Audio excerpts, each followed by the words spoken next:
بسم الله الرحمن الرحيم، وبه نستعين وعليه نتوكل. أعزائي أعضاء جروب قناة أرانب جد عصام، عزيزي مربي الأرانب المبتدئ، النهاردة الخميس 4/7، درجة الحرارة تقريبا 40، وزي ما وصيتكم قبل كده، اللي بيربي في مكان زي اللي بربي فيه ده، في أوضة، في عشة، في أي مكان، الشويلة زي ما انت شايف كده اهي تبقى مبلولة.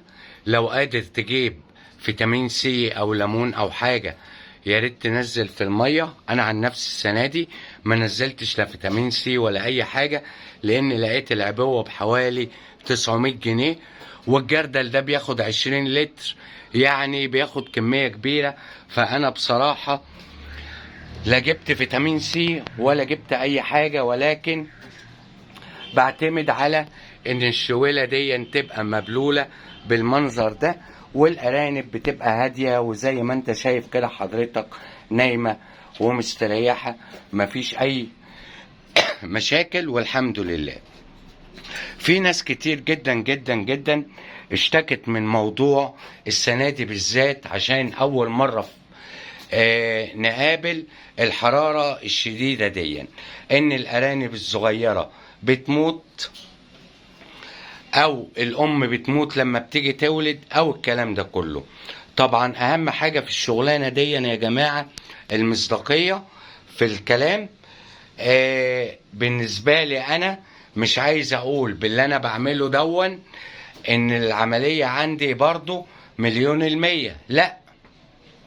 الأرنبة عندي لو بتولد 8، اللي بيعيش منهم 4، وحتى اللي بيعيش بيبقى الحجم بتاعه مش كبير، بيبقى الحجم بتاعه برضو صغير. ده كله بفعل درجة الحرارة العالية. مش معنى كده ان انا هتوقف او حاجة، لا، انا برضو ان شاء الله هشتغل، وربنا سبحانه وتعالى هو اللي بيرزق ويوفق. دي حاجة حبيت اوصلها لحضراتكم.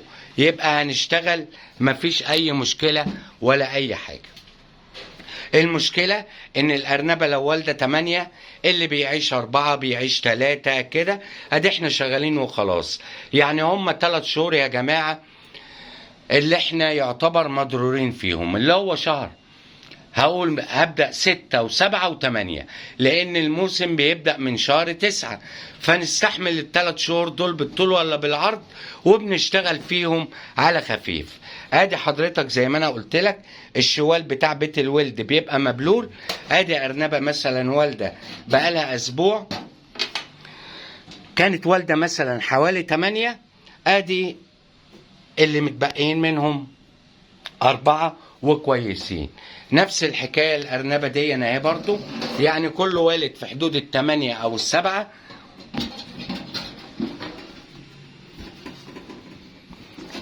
آدي اللي بيبقوا عايشين منهم، مفيش أي مشكلة. بدل ما أوقف شغل خالص، لا، أنا بشتغل برضو، ولكن بشتغل على خفيف. مش هوقف شغل، وهشتغل على قد ما هقدر.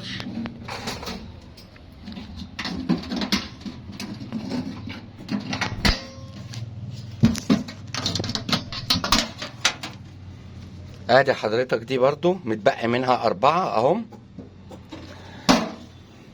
فاشتغل وما تخافش. عندي الارانب دي بص كده، التلقيح 10/6، يعني دي هتولد 10/7، ودي هتولد 10/7، ودي هتولد 10/7. ركز معايا، ودي هتولد 10/7. ادي 4 ارانب اهم، وال4 عشر هيولدوا 10/7.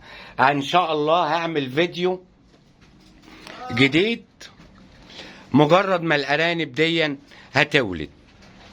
طيب، انا النهارده بقول شهر 6 و7 و8 هنوقف الشغل فيه، او بنريح الشغل شويه. بس انا بالنسبه لي ما بريحش الشغل لسبب، حضرتك كل الارانب دي فطام اهي، دي اوزانها من 1.5 كيلو ل2 كيلو. فان شاء الله من غير مقاطعة هبدأ ابيع فيهم في شهر 7 وفي شهر 8، يعني برضو شغال وما توقفتش. دي معلومة حبيت اقولها لك. اجي المعلومة تانية مهمة جدا. ناس كتير يا جماعة بتقول احنا هنبدأ نشتري ارانب في شهر 9 عشان هو ده بداية الموسم. خد بالك المشكلة دي بتحصل كل سنة مع ناس كتير. كمية ناس كتير جدا جدا جدا بتتصل بيا في شهر 9 وعايزة ارانب. انا للأسف ما بيبقاش عندي. طيب لو حد تاني عنده ارانب، تفتكر بداية الموسم وحد عنده ارانب هيديك الارنب الحلو النضيف اللي عنده اللي لسه عايز يشتغل بيه؟ من رابع المستحيلات. فبيديك يا ام عجوزة يا ام ما بتشتغلش، وبيخلي الارانب الكويسة له. عشان كده نصيحتي لأي حد، ابدأ من دلوقتي. لو انت ناوي تبدأ الموسم في شهر 9، اشتري ارانب تاخد على المكان عندك وانت تتدرب فيهم الشهرين اللي باقيين دول على شهر 9 ان شاء الله. عايز تلقحهم لقحهم، عايز تخليهم عندك خليهم. دي حضرتك السلالات اللي موجودة عندي. بص النتاية بسم الله ما شاء الله، كل ديت نتي بكر يا جماعة. بص النتاية قد ايه. الاوزان بتعدي 3.5 كيلو. دول عمرهم 3 شهور.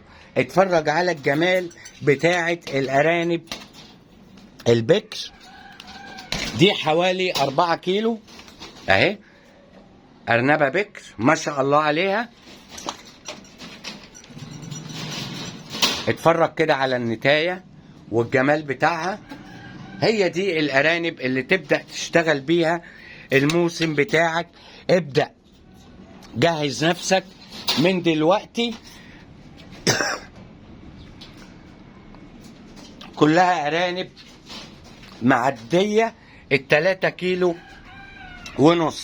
ارانب بكر، يعني على بداية الموسم ان شاء الله الارانب دي كلها في الشتاء توصل معاك ل4.5 كيلو و5 كيلو.